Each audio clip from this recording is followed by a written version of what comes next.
Hello everyone, my name is Magatungi Swetabujoy Ngulube and I am the YAPS representative for Africa from Zimbabwe. Today I'll be sharing with you from the book of Daniel. In the light of our theme, which is perseverance, I will pick out a few verses and I'll share with you some main points which I found from my reading. I'll start from verse 8 of chapter 1.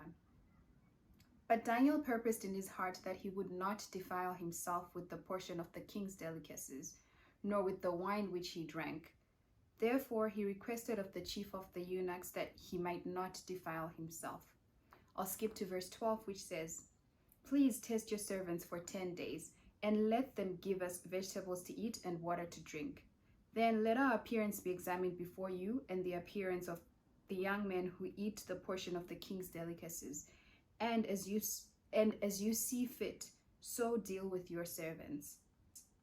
Verse 15 says, And at the end of the 10 days, their features appeared better and fatter in flesh than all the young men who ate the portion of the king's delicacies. I really love the story of Daniel. I think the whole book on its own is very encouraging. But the 2 points that I would like to leave with you today are: 1, do not conform. We know that Daniel and his friends were in a foreign land, but they decided that they would not conform to the pattern of this world. And I think this is a great encouragement for us as young people. We're faced with many struggles, we're faced with many temptations, and sometimes we tend to succumb to the pressures that are surrounding us. But the important thing is to remember that as a child of God, although you are in the world, you are not of it. And you should remember to use the word of God as the standard for your life.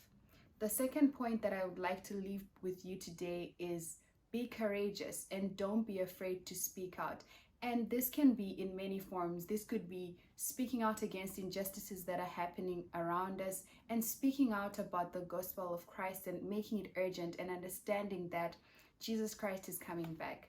As you reflect on perseverance, think about some of the injustices that have been going on in our world today, and think about how you as a young person can be able to speak out and be courageous.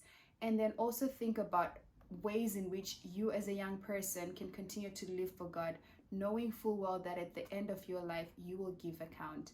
As you continue to celebrate YAPS Fellowship Week, I encourage you to think about these things and reflect on them, and to pray on these things, and to pray that God gives each of you strength as you go on in this life.